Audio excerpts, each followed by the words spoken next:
आपके घर में पितृदोष है, आपको ऐसा महसूस होता है, आपको लगता है, तो किसी भी नवरात्रि के पहले जो अमावस्या पड़ती है, गुप्त नवरात्रि, तो अंदाजा लगाइए।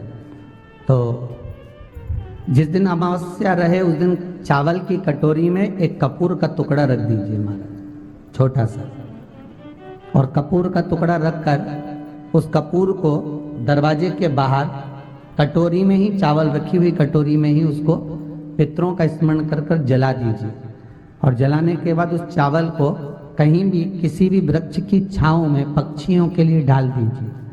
शिव महापुराण की कथा कहती है, अगर मान लो पितृ आपको कष्ट दे रहे हैं, पितृ आपको तकलीफ दे रहे हैं, कोई काम नहीं होने दे रहे हैं, या कहीं आपको ऐसा लगता है कि पितरों का दोष है, तो वो पितृ दोष देवी, अब ये जो आप करेंगे ये कब कर रहे हैं? अमावस्या के दिन आप उसको रख रहे हैं। अमावस्या के दिन उसको रखकर रात भर आपने रखा कपूर के साथ में, सुबह एकम पड़ गई, नवरात्रि लग गई, उसी दिन उसको जलाकर आपने पटक दिया। अर्थात उससे देवी और पितृ इन दोनों का आशीर्वाद जो प्राप्त होता है, तो घर में से पितृदोष समाप्त होकर लक्ष्मी की वृद्धि प्रारंभ हो जाती है, कार्य में सिद्धता आ जाती है। मान लो अगर पितृदोष है तो करो, नहीं है बड़े अलमस्ती से रहो। तो अमावस्या के दिन दोष काल में, प्रदोष के समय पर, प्रदोष काल में शाम के समय पर जाकर किसी भी नदी, तालाब, बावड़ी, कुआं, कहीं ना कहीं जो आपके पास में हो, वहां पर एक घी का दिया, बत्ती का मुंह दक्षिण की ओर कर कर अवश्य जला कर जाना, सारे पितृदोष समाप्त हो जाएगा, सारा पितृदोष समाप्त। अमावस्या के दिन किसी भी जलाशय के पास में, नदी, तालाब, बावड़ी, कुआं, जो आपके शहर में, आपके गांव में, आपके नगर में हो, वहां जाकर लगा दे। अगर नदी, तालाब, बावड़ी, कुआं नहीं है तो पीपल का वृक्ष हो या बेलपत्री का वृक्ष हो या बट का वृक्ष हो, उसके नीचे लगा दो प्रदोष काल में। पर अमावस्या के दिन लगाएं जरूर। क्यों? क्योंकि अमावस्या के दिन पितृ शाम के समय प्रदोष काल में शंकर भगवान का नाम जाप कर कर नदी, तालाब, बावड़ी पर पानी पीने जाते हैं, वहां से जल का आचमन कर कर पितृ अपने लोक को चले जाते हैं प्रदोष काल के समय पर। इसलिए प्रदोष काल में जलाशय के पास में, बावड़ी, कुआं, नदी, तालाब के किनारे पर दिया लगाया जाता है, दक्षिण की ओर मुख कर कर बत्ती का, तो पितृ आशीर्वाद देते हुए जाते हैं कि फलो फूलो, आगे बढ़ो, उन्नति करो, तरक्की करो। यह पितरों का आशीर्वाद रहता है, पितरों का वर रहता है, आप देंगे उसको मिलेगा। पितृदोष है, ये आपको कैसे मालूम पड़ेगा?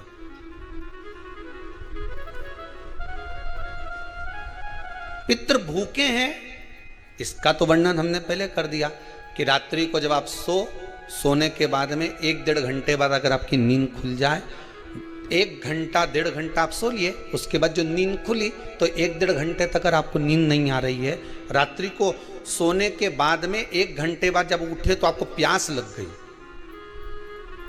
भूख लगने लगी, प्यास लगने लगी कि मेरे को पानी पीना पड़ेगा, घबराहट हो रही, पानी पीना पड़ेगा।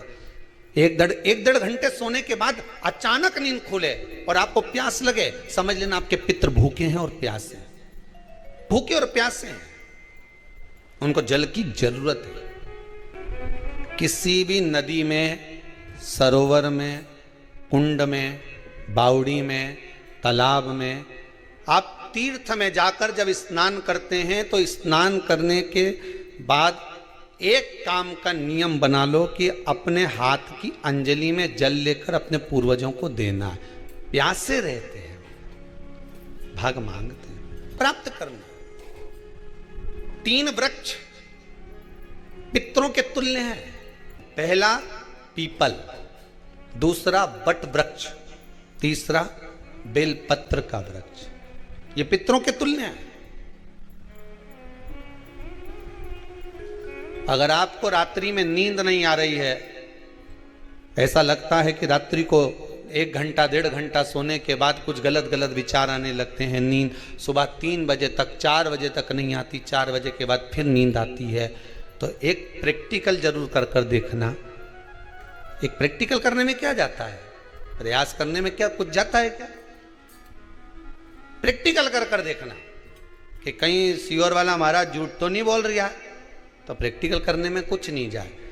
1 लोटा पानी लो, उसमें थोड़ा सा कच्चा दूध डाल लीजिए। पत्री का पेड़ या पीपल का पेड़ या बट का पेड़, इन पेड़ के नीचे ले जाकर उस दूध को दोपहर में सुबह 10 बजे से लेकर 12 बजे के बीच में ले जाकर चढ़ा दीजिए। रात्रि को फिर ना आपको प्यास लगेगी ना भूख लगेगी, नींद एक बार लगी तो सुबह ही खुलेगी। प्रैक्टिकल करने में क्या जाता है? पानी डालने में तुम्हारा कुछ जाएगा?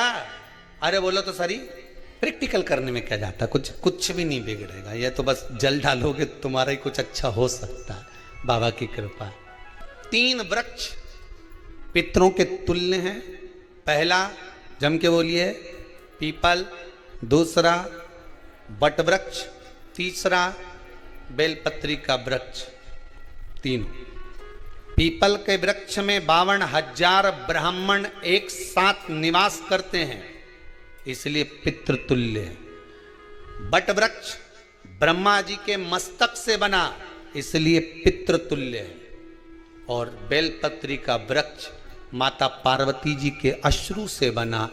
जब आंसू गिरे थे माता जगत जननी जगदम्बा पार्वती के, उस समय पर पितृलोक में हलचल उत्पन्न हो गई थी। हमारी नातिन की आंख में आंसू कैसे आ गए? मैनावती की पुत्री है।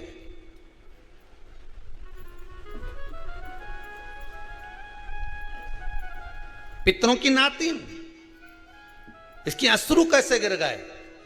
पार्वती जी ने कहा ये आंसू नहीं, मेरा पुण्य भाग प्रकट करती हूं बेलपत्री के रूप में। तो पितरों ने वर दिया था कि ये बेलपत्री का वृक्ष हमारा आशीर्वाद है, इसके नीचे अगर कोई दीप लगाता है, शिव को स्पर्श कर चढ़ाता है, उसके पितरों की शांति होगी। हम स्वयं उसको आशीर्वाद देने के लिए पधारेंगे। बेलपत्र का वृक्ष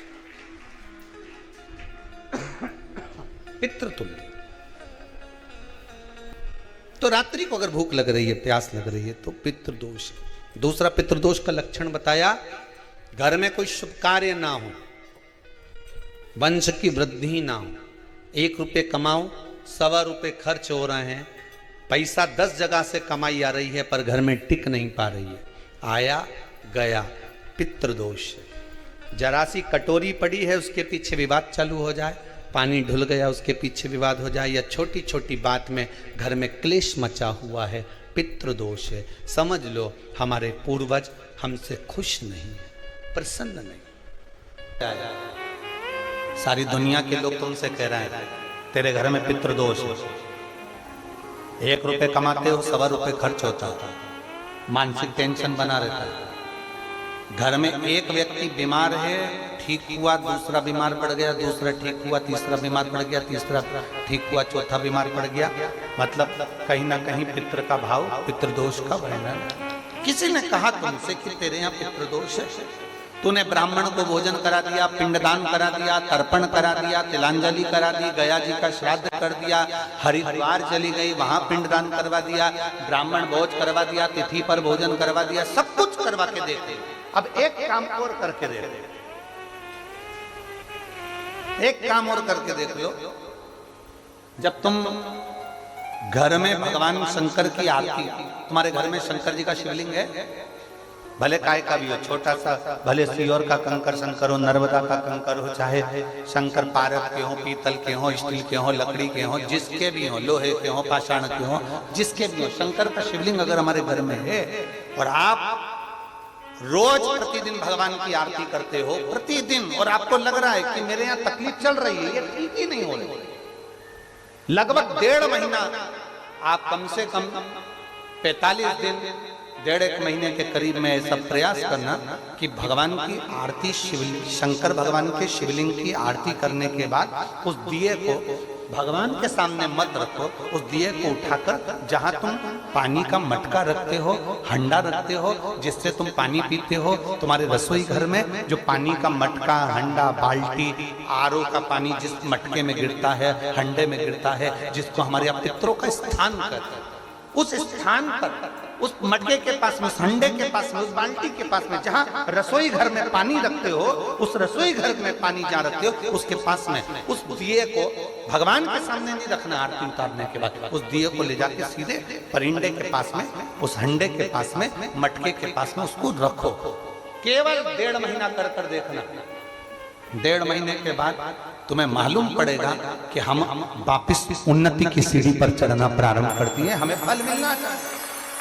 अब तुम्हें ना कहीं जाना है, ना कहीं आना है, ना कोई खर्चा है।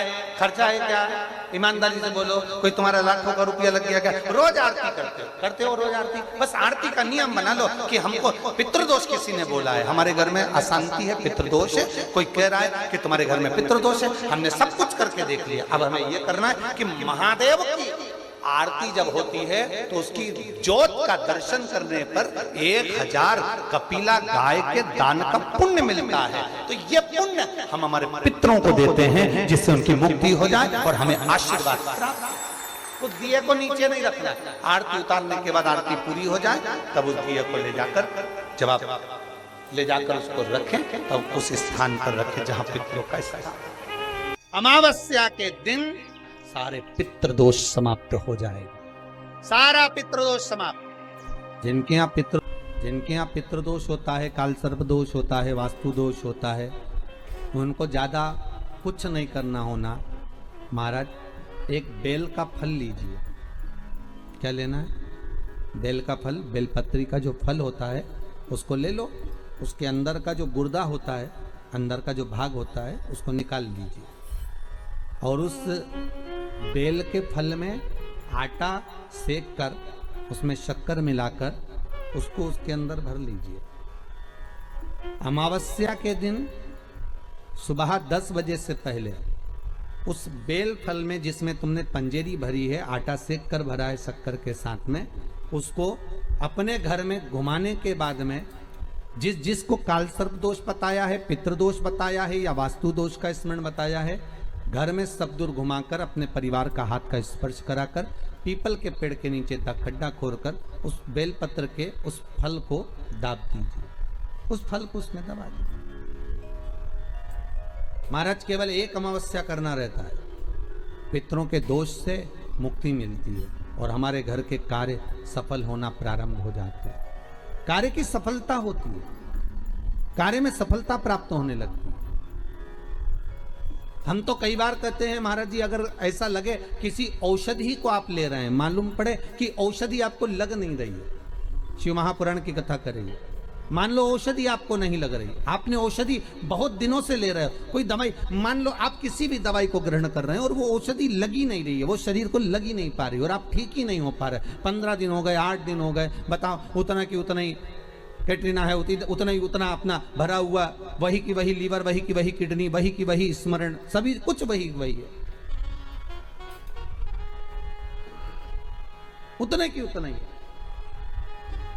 बीपी भी ऊंचा नीचा चल रहा है पर लेवल में नहीं आ रहा, शुगर भी लेवल में नहीं आ रही, तो प्रयास करा करो महाराज, बेलपत्री के फल का जो गुर्दा है, अंदर का जो भाग है फल का, उसको पानी में गला लीजिए और प्रदोष कम से कम प्रदोष नहीं हो और बीमारी जरा दवाई लगी नहीं रही हो तो बिना प्रदोष के भी कर सकते हो। उसको पानी में गलाइए, आधा घंटा पानी में, जैसे आपको सुबह मंदिर जाना है 10 बजे, तो सुबह स्नान कर कम से कम 6:30-7 बजे उसको पानी में गला दीजिए और उस बेले के फल का गुर्दा सा गला हुआ पानी शिव जी को ले जाकर समर्पित कर दीजिए। महाराज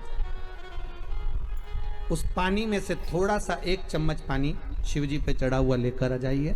उस पानी को जो बीमार व्यक्ति है उसको औषधि देने से पहले मात्र आधी चम्मच से भी आधा चम्मच उसको दे दीजिए। भगवान शंकर का श्री शिवाय नमस्तुभ्यम का जाप कर कर उस पानी को देने के बाद अगर आप औषधि देंगे तो ये पक्का है कि औषधि अपना कार्य करना प्रारंभ कर देगी और वो स्वस्थ होना प्रारंभ हो जाएगा। वो स्वस्थ हो औषधि के।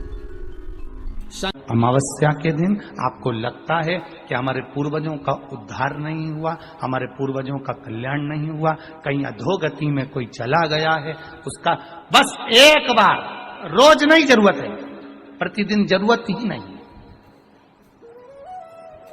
महीने में एक बार अगर अमावस्या के दिन भी आपने चंदन के थोड़ा सा चंदन अगर मेरे देवाधिदेव महादेव को 7 स्थान पर समर्पित किया है। अशोक यहाँ पर वर्णन कर रही है, मैना, धन्य और कला की कथा कह रही है। तीनों ने सनकादि ऋषियों से मांगा। चंदन भगवान को अति प्रिय होता है और चंदन ही एक ऐसा होता है जो पितरों को भी प्रिय होता है, जिसका स्पर्श मात्र लगने से पूर्वजों का कल्याण हो जाता है। वो चंदन का 7 स्थान शिवलिंग के बताए हैं, जहां पर भूल से भी अगर कोई चंदन की उंगलियां लगा देता है, 7 स्थान ऐसे हैं जहां चंदन की मात्र उंगलियां लगा देने से ही शिव पितृलोक के पितरों को मुक्ति प्रदान करके वैकुंठ लोक का निवास दे देते हैं।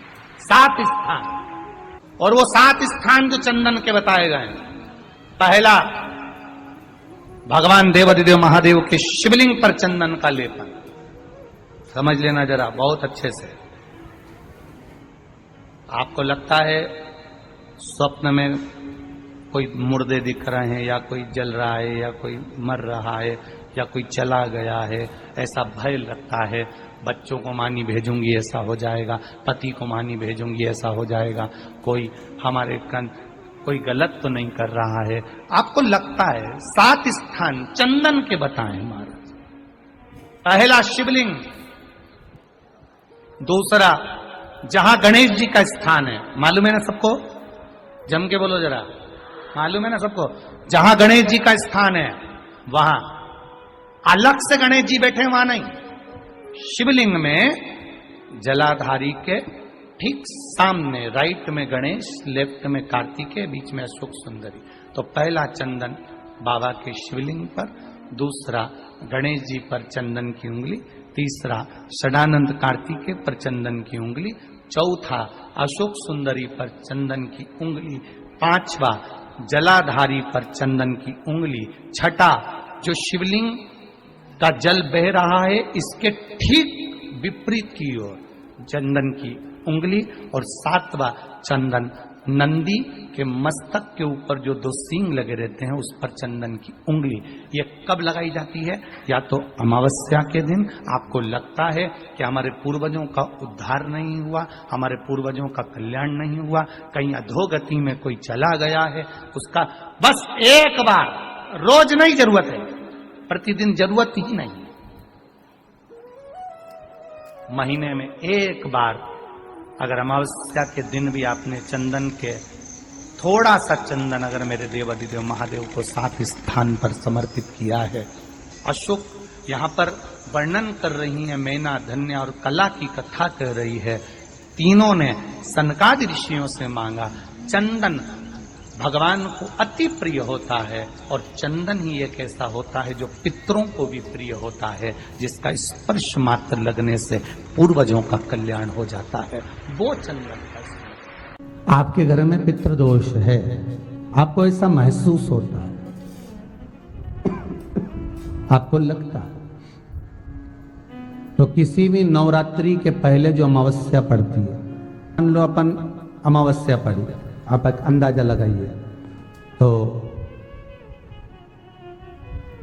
जिस दिन अमावस्या रहे उस दिन चावल की कटोरी में एक कपूर का टुकड़ा रख दीजिए महाराज, छोटा सा, और कपूर का टुकड़ा रखकर उस कपूर को दरवाजे के बाहर कटोरी में ही, चावल रखी हुई कटोरी में ही उसको पितरों का स्मरण कर कर जला दीजिए।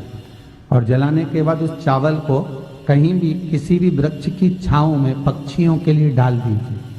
शिव महापुराण की कथा कहती है, अगर मान लो पितृ आपको कष्ट दे रहे हैं, पितृ आपको तकलीफ दे रहे हैं, कोई काम नहीं होने दे रहे हैं, या कहीं आपको ऐसा लगता है कि पितरों का दोष है, तो वो पितृदोष देवी, अब ये जो आप करेंगे ये कब कर रहे हैं? अमावस्या के दिन आप उसको रख रहे हैं। अमावस्या के दिन उसको रखकर रात भर आपने रखा कपूर के साथ में, सुबह एकम पड़ गई, नवरात्रि लग गई, उसी दिन उसको जलाकर आपने पटक दिया।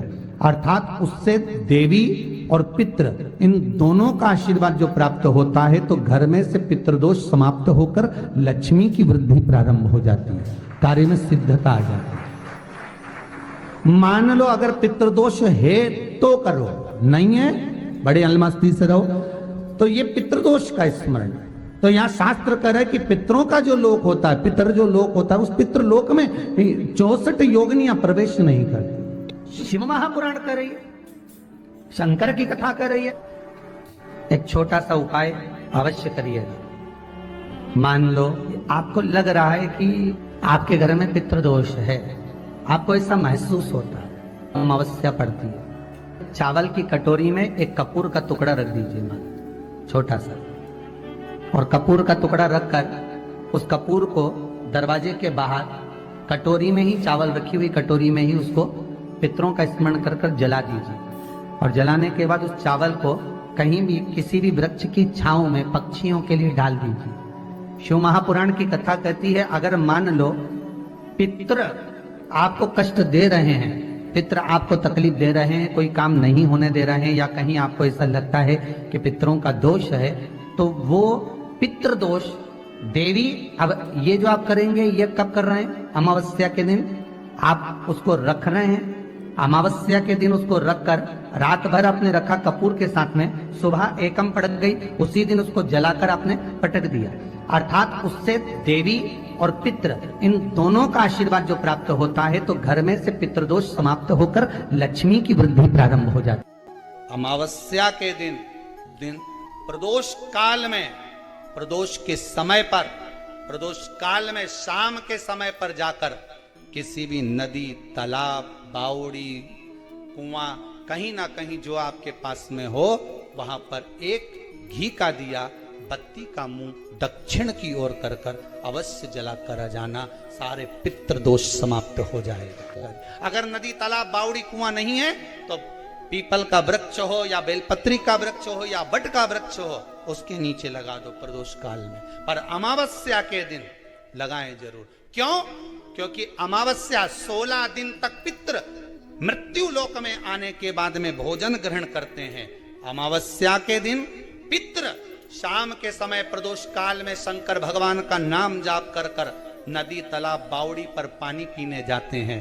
वहां से जल का आचमन कर कर पितृ अपने लोक को चले जाते हैं प्रदोष काल के समय पर। इसलिए प्रदोष काल में जलाशय के पास में बावड़ी, कुआं, नदी, तालाब के किनारे पर दिया लगाया जाता है दक्षिण की ओर मुख कर कर बत्ती का, तो पितृ आशीर्वाद देते हुए जाते हैं कि फलो फूलो, आगे बढ़ो, उन्नति करो, तरक्की करो। ये पितरों का आशीर्वाद रहता है, पितरों का वर रहता है। आप देंगे, कुछ करा ना करा, फिर अमावस्या के दिन उस दिन दिया दक्षिण की ओर बाती का मुख कर कर।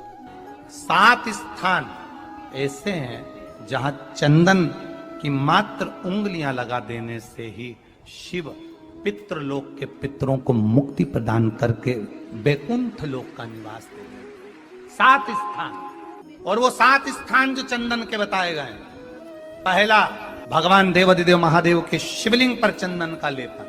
समझ लेना जरा बहुत अच्छे से। आपको लगता है स्वप्न में कोई मुर्दे दिख रहे हैं, या कोई जल रहा है, या कोई मर रहा है, या कोई चला गया है, ऐसा भय लगता है, बच्चों को मानी भेजूंगी ऐसा हो जाएगा। जिनके यहाँ पितृदोष होता है, काल सर्प दोष होता है, वास्तु दोष होता है, उनको ज्यादा कुछ नहीं करना होना। महाराज एक बेल का फल लीजिए, उसके अंदर का जो गुर्दा होता है, अंदर का जो भाग होता है, उसको निकाल लीजिए, और उस बेल के फल में आटा सेक कर उसमें शक्कर मिलाकर उसको उसके अंदर भर लीजिए। अमावस्या के दिन सुबह 10 बजे से पहले उसको अपने घर में घुमाने के बाद में जिसको काल सर्प दोष बताया है, पितृदोष बताया है, या वास्तु दोष का स्मरण बताया है, घर में सब दूर घुमाकर अपने परिवार का हाथ का स्पर्श कराकर पीपल के पेड़ के नीचे तक खड्डा खोदकर उस बेलपत्र के उस फल को दाब दीजिए। महाराज केवल एक अमावस्या करना रहता है, पितरों के दोष से मुक्ति मिलती है और हमारे घर के कार्य सफल होना प्रारंभ हो जाता है। पति को मानी भेजूंगी ऐसा हो जाएगा। कोई हमारे कोई